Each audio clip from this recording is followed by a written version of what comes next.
Hey guys, what's going on? It's your boy, TheMadKaiger. And up here today, guys, we are back with the next Gears of War review. I don't actually have a physical copy of Gears of War Judgement. I thought I did, but I don't. I have the game digital, and it's also on the Game Pass, and it's also backwards compatible. I just want to put it out there that when Gears of War Judgement come out, a lot of people are a little bit skeptical of it because, it wasn't Gears of War 4. And it was made by a different company. It weren't made by Epic Games. It was made by a company called People Can Fly. Now, the name sounds familiar, but I just can't quite put my finger on what other games they made. So if anyone knows some other games that People Can Fly made, let me know in the comments below. And I think maybe that's why the game didn't do as well as it did. I want to say off straight off the bat that I actually like Gears of War Judgment. I don't think it's a bad game. What made the game kind of a little bit different was the fact that the game just had some much different, much noticeable differences, and I'll talk about those as we get to it. So straight away, I just want to start off by saying that the game's story basically is a prequel, so it takes place about 5 or so years before Gears of War 1, and you're playing as Lieutenant Barrett's squad, basically. So it's Barrett and Cole from the original Gears of War games, but you also have a couple of new characters, Paddock and Sophia, I think her name is. And basically how the story is you're basically you're this squad and you're basically getting interviewed or processed or prosecuted by obviously the government, the COG, because they basically fucked up and they did something they weren't meant to do. They disobeyed orders. So you're getting court-martialed. And what's happening is you're telling a story of what actually happened leading up to those events. So obviously this takes place like a couple of months or years after E-Day, which was the day where the Locust came out, and the war's still starting, obviously. And obviously they're trying to explain that the Locust aren't these dumb things, that they're trying to explain what happened, why they did what they did. And obviously each chapter in the game is a different person's testimony. So obviously they're telling their part of the story, and as you're playing through, you're obviously replaying what they're telling you, basically. And it is kind of a cool concept, but I just want to start off by saying that the game actually is much more arcadey than the previous games. It has a star system, like in games where you earn stars, you get 1 star, 2 star, 3 stars. This game has that concept. So you're earning score, and the harder difficulty you play on, that you get like a gold star for on hard, and onyx stars on like insane and stuff, and you get points obviously which accumulate to the stars, and obviously you do that sort of thing, like you get kills, you get special kills, headshots, executions and stuff like that. I just want to start off by saying that alone makes the game much more arcadey, and that's maybe why people didn't really like it, because it just felt like it wasn't as serious as the previous games.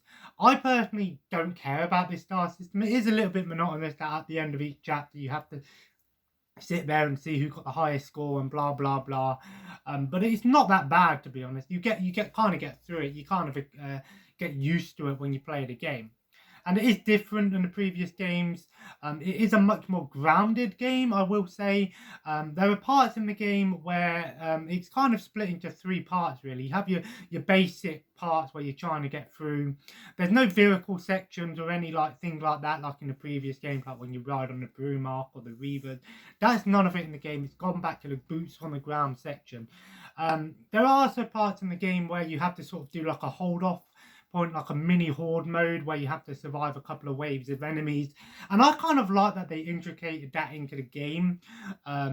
It is a little bit monotonous, and sometimes it doesn't feel like there's enough variety in the game, but what does offer a bit of variety is the declassified sections of the game. Basically, on each chapter or each mission, whatever you want to call it, there's these red omens on the wall that are like bright red, and if you go up to them, you basically get a challenge, almost declassified, where they're basically telling the story and they basically go into more detail about things. But how it works is So these declassified parts are like challenges. Obviously, you get more stars if you do them and stuff like that. I did all of the declassified ones with my friend, of course. And basically, there are different ones. So there are parts where, like, it might be you only get a certain amount of time to do it. There are ones where you only get certain weapons. There are parts where the like environmental hazards are there, so like there might be more like your view is restricted because there's smoke in the sky. There might be parts where there's more enemies and blah and so forth, or more emplacement, and it's kind of cool actually. I do like that they added a bit more challenge into the game, and it is completely optional. So if you want to do it, you can. If you don't, you don't have to. But I recommend doing it because it does break up the monotony of the game. It definitely changes things and makes each section a little bit different and a little bit more tactical at points. You know, you feel like sometimes, you know, where you only have a, you know, like a pistol in some parts, it definitely makes for a bit more challenge. And I kind of like that in the declassified mode optional missions. There was also a second campaign. Yeah, the game had two campaigns. One of them were, well, I can't remember if it was DLC or if it was already included with the game. You just had to beat it. It's called Aftermath, and Aftermath is basically there's a part in Gears of War 3 where you go to the base. I can't remember the name of the base, but and Colin Barrett gets sent off to do something else. And basically, Aftermath is actually that part. You're basically playing Colin Barrett's section from Gears of War 3 that won in Gears of War 3. It was kind of weird to see that they did that in Gears Judgement, not Gears of War 3, but we did get that awesome Ram Shadow DLC. I kind of feel like they kind of switched it up. You know, Ram's Shadow should have actually been in Gears of War Judgement, and Aftermath should have been in Gears of War 3 because it kind of makes more sense.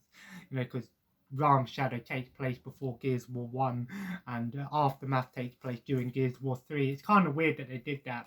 And especially seeming how, you know, Judgement is a prequel to Gears of War 1, but it just so happened that's how they did it. So it is pretty cool that you do get a second campaign and you basically play as Cole and Barry doing their thing in that part, and it's pretty cool.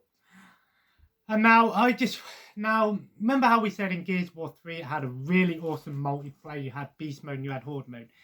I want to say off the bat that none of that is in Gears of War 3 Judgement. Sorry, we did have the multiplayer.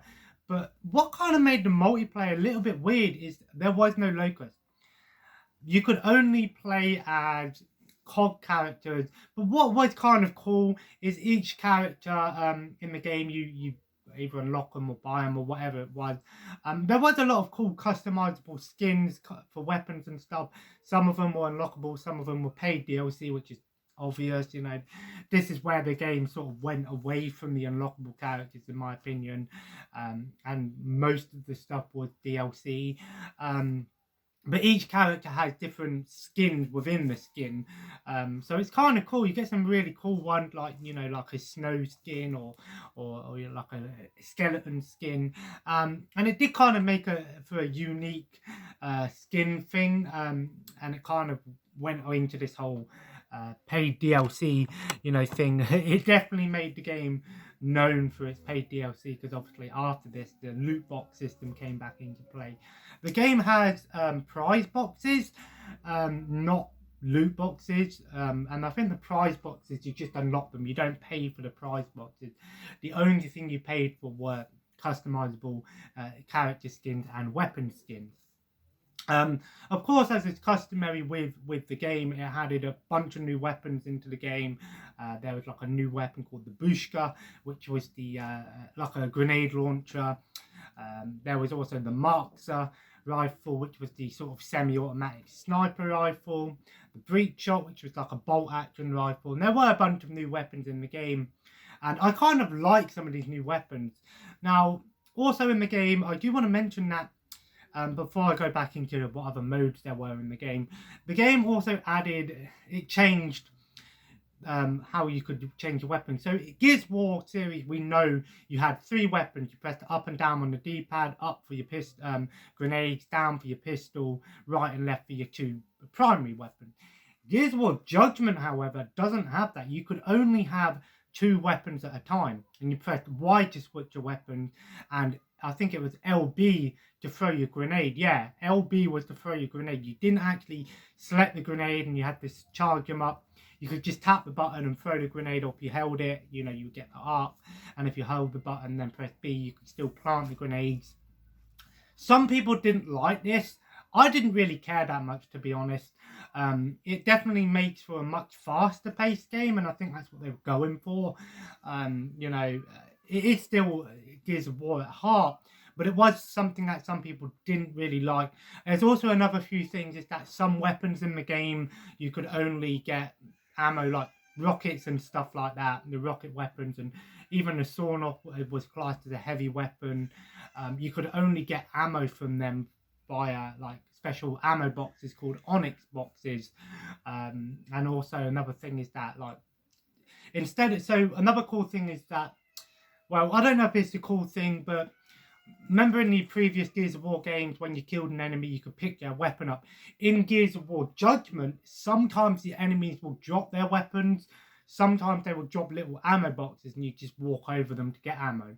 So it is kind of cool. It's one of them, do I like this, don't I like this things? But those were the main differences in the game. Going back to the multiplayer modes, it had your basic modes. You know, you had your team deathmatch, your free-for-all, your domination. You had gun game in the game, but it was called, I can't remember what it was called.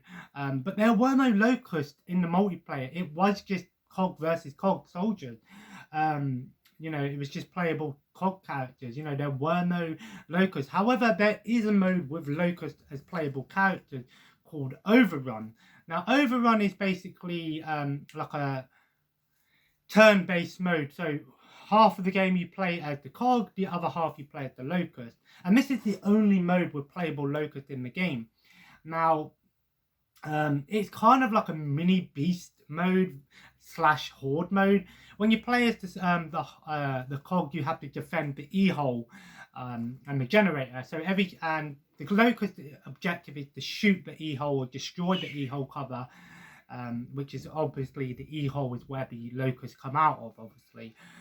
So you have to destroy that cover if you're playing as the Locust, and you have to defend it for a certain amount of time if you're playing as the COG. And if you defend it for a certain amount of time, if you defend the first one, you basically you get basically, there's 3 parts. So if you lose as the COG for a part, you get pushed back, and if you lose again, you get pushed back even more, and if you lose the final one, you lose.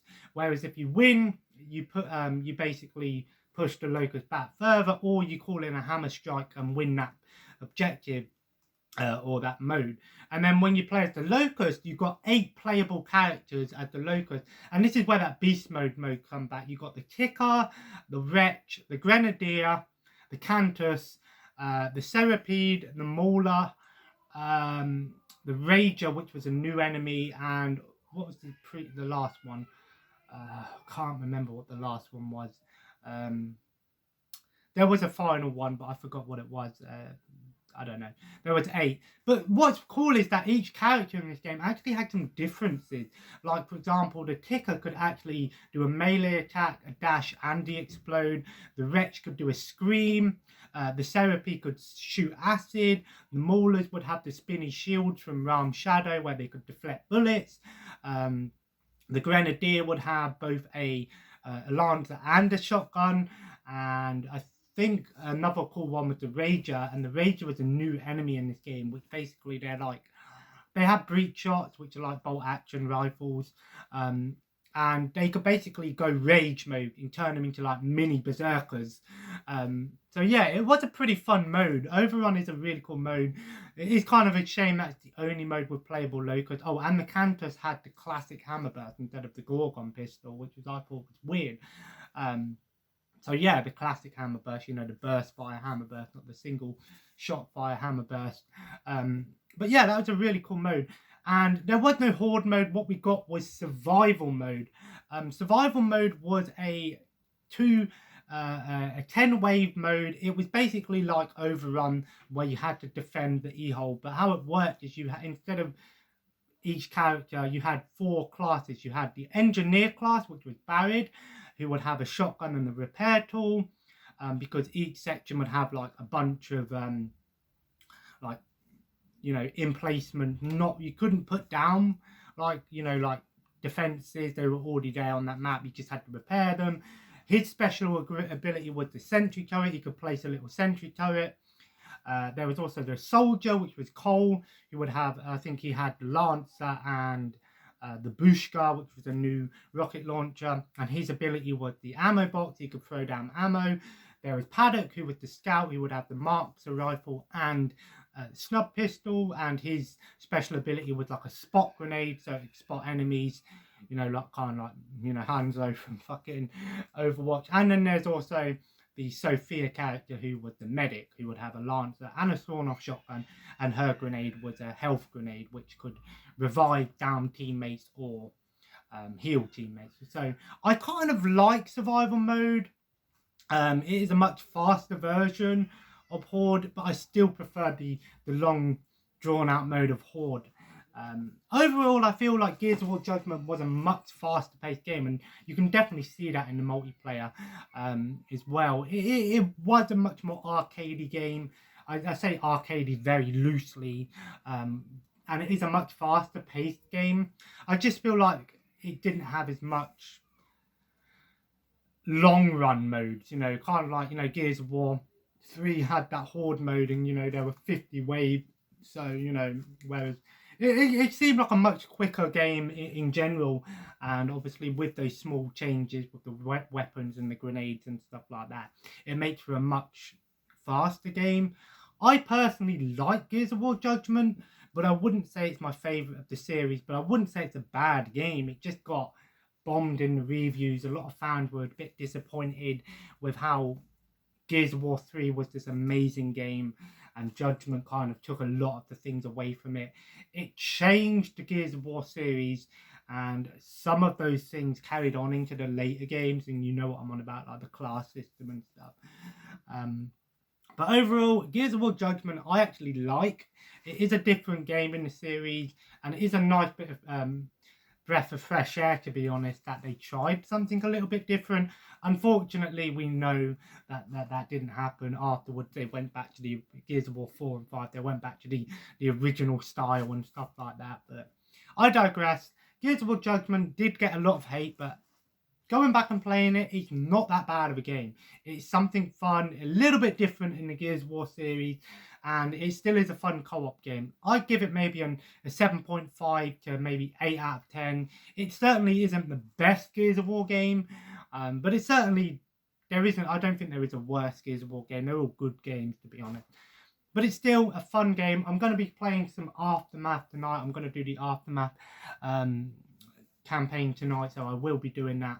Anyway, guys, as always, feel free to leave a like if you enjoyed today's video, and of course comment below. Let me know what you think of Gears of War Judgment.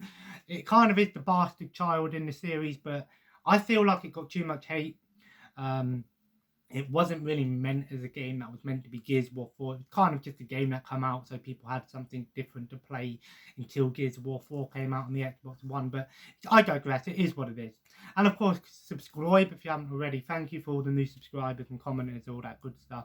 Follow me on Twitter, Instagram and Mixer. I will be playing some more Gears of War Judgment tonight. Gonna do the Aftermath campaign. I might be taking a break from Gears of War these next few days. I don't know, or we might go straight into Gears of War 4. I don't know. I'm going to put it into install anyway. But anyway, guys, as always, have a nice day, and I will see you in the next video. Take care, and bye-bye.